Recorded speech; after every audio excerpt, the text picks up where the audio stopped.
Hello guys, कैसे हैं आप सब। आज हम लेकर आए हैं मई माह की इको क्लब की कार्य योजना। तो आइए देखते हैं प्रथम सप्ताह की कार्य योजना।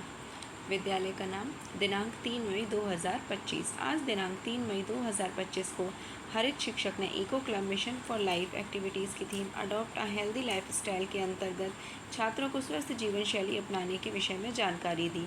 शिक्षक ने बताया कि स्वस्थ जीवन शैली अपनाने में अपनी शारीरिक और मानसिक सेहत को बेहतर बनाने के लिए अपनी दैनिक आदतों में बदलाव करना शामिल है।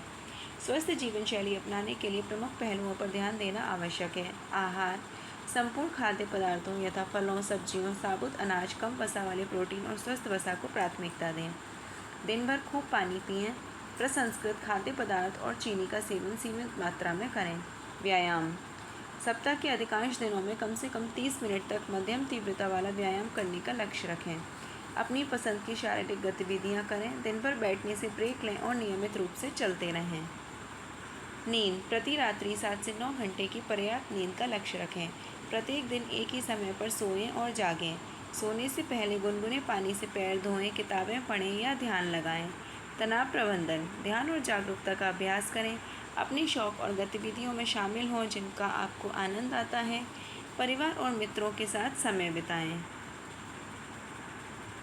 मई माह के द्वितीय सप्ताह की कार्य योजना, दिनांक 10 मई 2025। आज दिनांक 10 मई 2025 को हरित शिक्षक ने eco club for mission life की theme adopt a sustainable food system के अंतर्गत स्थायी खाद्य प्रणालियों का अर्थ व उन्हें अपनाने के तरीकों पर जानकारी साझा की।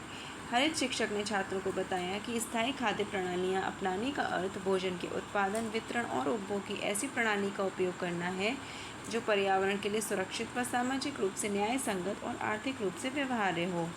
स्थायी खाद्य प्रणालियों को अपनाने के तरीके, स्थायी और जैविक खाद्य पदार्थों को बढ़ावा देना, स्थानीय किसानों से भोजन खरीदना, स्थानीय मंडलों का उपयोग करना और जैविक खाद्य पदार्थों का सेवन करना। खाद्य अपशिष्ट को कम करना, खरीदारी में सावधानी बरतना, भोजन को बर्बाद ना करना और खाद बनाना।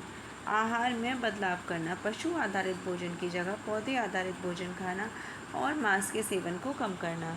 कृषि में नवाचार करना, पर्यावरण के अनुकूल कृषि पद्धतियों का उपयोग करना जैसे कम पानी का उपयोग, कम रसायन का उपयोग और जैव विविधता को बढ़ावा देना। स्थायी खाद्य प्रणालियाँ न केवल पर्यावरण के लिए महत्वपूर्ण हैं बल्कि वे सामाजिक व आर्थिक रूप से भी फायदेमंद हैं। स्थायी खाद्य प्रणालियों के मुख्य पहलू, पर्यावरण संरक्षण, पर्यावरण को नुकसान पहुंचाने वाले रसायनों का उपयोग कम करना, जैव विविधता को संरक्षित करना और वनों की कटाई को कम करना। खाद्य उत्पादन में संसाधनों को कुशलतापूर्वक उपयोग करना जैसे पानी, मिट्टी और ऊर्जा। सामाजिक न्याय, सभी लोगों की पर्याप्त, सुरक्षित और पौष्टिक भोजन तक पहुंच सुनिश्चित करना। गरीबी और भुखमरी को कम करना। आर्थिक स्थिरता, स्थानीय अर्थव्यवस्थाओं को मजबूत करना और ग्रामीण क्षेत्रों में रोजगार के अवसर पैदा करना।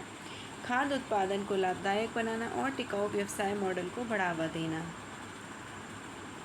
आइए देखते हैं मई माह की तृतीय सप्ताह की कार्य योजना, दिनांक 17 मई 2025। आज दिनांक 17 मई 2025 को हरित शिक्षक ने eco club for mission life की गतिविधि के अंतर्गत प्रतिवर्ष 22 मई को मनाए जाने वाले विश्व जैव विविधता दिवस के विषय में छात्रों को जानकारी दी। शिक्षक ने छात्रों को अंतर्राष्ट्रीय जैव विविधता दिवस के विषय में जागरूक करते हुए इसकी थीम, महत्व व उद्देश्य के बारे में बताया। तिथि 22 मई। थीम, प्रकृति के साथ सामंजस्य और सतत विकास। महत्व, यह दिन नागरिकों और हितधारकों के बीच जीव विविधता के संरक्षण के महत्व और उसकी आवश्यकता के प्रति जागरूकता बढ़ाने का कार्य करता है। अंतर्राष्ट्रीय जैव विविधता दिवस हमें प्रकृति और मानव अस्तित्व के परस्पर संबंध की याद दिलाता है। उद्देश्य, जैव विविधता के महत्व के बारे में जागरूकता बढ़ाना, जैव विविधता के संरक्षण के लिए प्रेरित करना, प्रकृति के संरक्षण में नागरिकों, युवाओं और व्यवसायों को शामिल करना, जैव विविधता के नुकसान के कारणों और प्रभावों के बारे में जागरूकता बढ़ाना, जैव विविधता के संरक्षण में योगदान करने वाले संगठनों और व्यक्तियों को सम्मानित करना। जैव विविधता संरक्षण के उपाय, अपने क्षेत्र के मूल निवासी पौधों और जानवरों को बचाने के लिए स्थायी नर्सरियों का समर्थन करें जो स्थानीय प्रजातियों में विशेषज्ञता रखती हैं। स्थानीय फूल, फल और सब्जियां उगाएं।